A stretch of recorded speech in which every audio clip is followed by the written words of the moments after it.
باتوں کو بھلانے کی عادت ڈال لیجیے۔ ہر بات کو یاد رکھنا اپنے دماغ کا سکون خراب کرنا ہے اور اسے کباڑ خانہ بنانا ہوتا ہے، اور پھر انسان چلتی پھرتی لاش بن جاتا ہے۔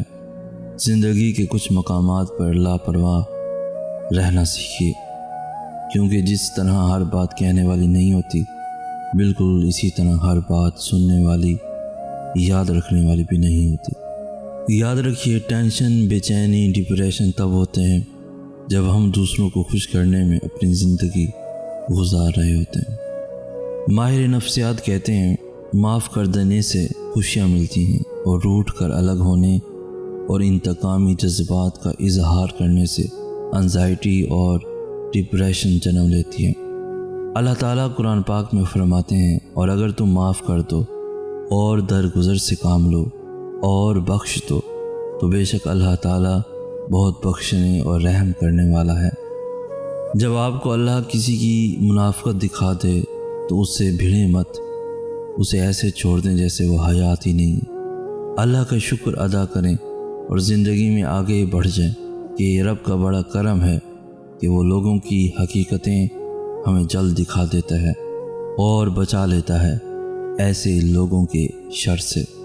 ماہر نفسیات کہتے ہیں، جذبات کو پیدا کر سکتے ہیں۔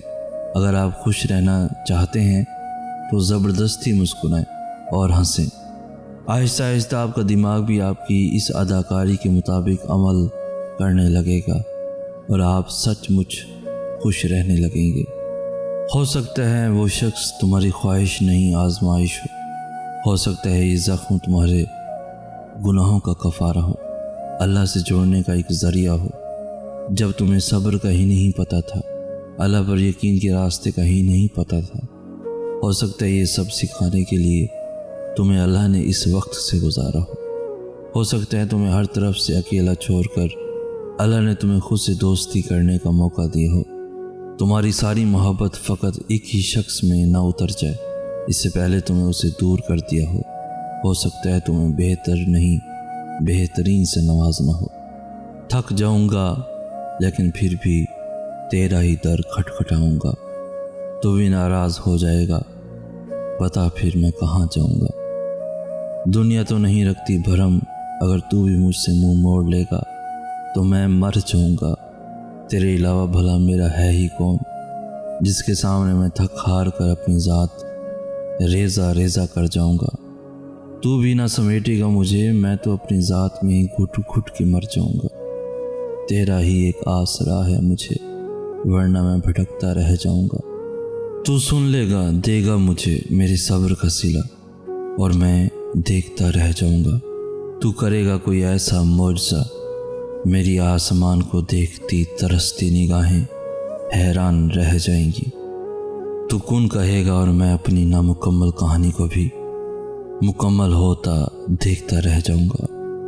تھک جاؤں گا لیکن پھر بھی تیرا ہی در کھٹکھٹاؤں گا۔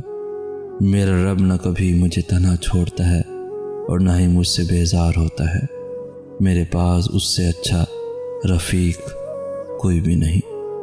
دل تو سب کے ہوتے ہیں، دکھ بھی سب کے ہوتے ہیں، کچھ اشک دلوں پر گرتے ہیں، کچھ مٹی میں مل جاتے ہیں، کچھ لفظ ادا ہو جاتے ہیں، کچھ ہونٹوں میں سل جاتے ہیں۔ مانا کہ ادھورے رہتے ہیں، پر خواب تو سب کے ہوتے ہیں، کچھ کھو کر بھی پا لیتے ہیں، کچھ پا کر بھی کھو دیتے ہیں۔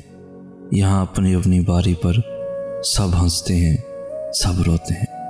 اللہ کو کیے سجدے کبھی بیکار نہیں جاتے، اور تمہاری بے دھیانی اور نہ چاہنے کے باوجود پڑھے جانے والی نماز کا تو ثواب بہت زیادہ ہے، کیونکہ تم خود سے لڑ کر شیطان کو مات دے کر نماز پڑھتے ہو۔ ہر نماز کے لیے تمہیں محنت کرنا پڑتی ہے نفس اور شیطان سے لڑنے کے لیے، ایسے میں کیے گئے سجدے کیسے بیکار جا سکتے ہیں؟ اللہ جب کوئی چیز دل میں ڈالتا ہے تو کہیں نہ کہیں نصیب میں جگہ ضرور رکھتا ہے۔ اللہ نہ چاہے تو تم چاہ بھی نہیں سکتے۔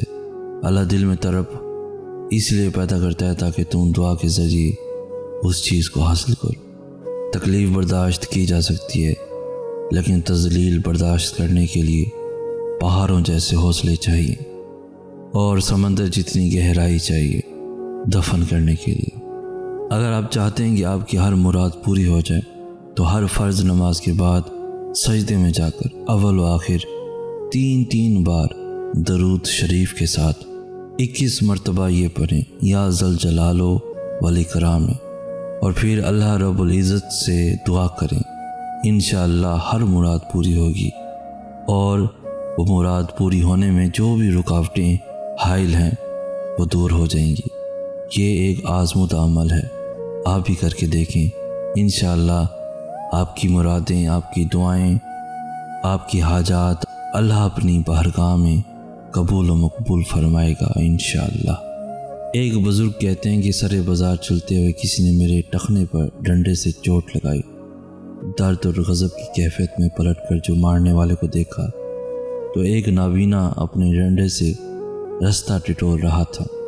غصے کی کیفیت جھٹ سے شفقت اور ترس میں تبدیل ہو گئی، اور میں نے اس نابینا کا ہاتھ پکڑ لیا اور اس کو اس کی منزل تک پہنچا کر آیا۔ اس دن مجھے احساس ہوا کہ جب انسان کا نقطہ نظر تبدیل ہوتا ہے تو جذبات بھی تبدیل ہو جاتے ہیں۔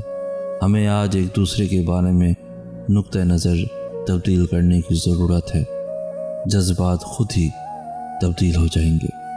آپ کو جس شخص سے محبت ہو جائے نا، اس کی آخرت کے بارے میں سوچا کرو کہ اس کو کیسے بہتر بنایا جائے۔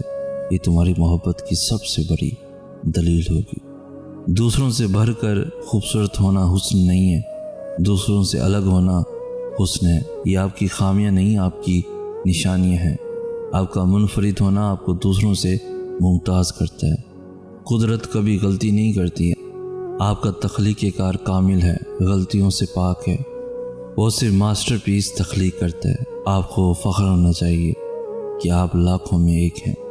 آئے میرے پروردگار، میں تجھ سے مانگ کر کبھی محروم نہیں ہوا۔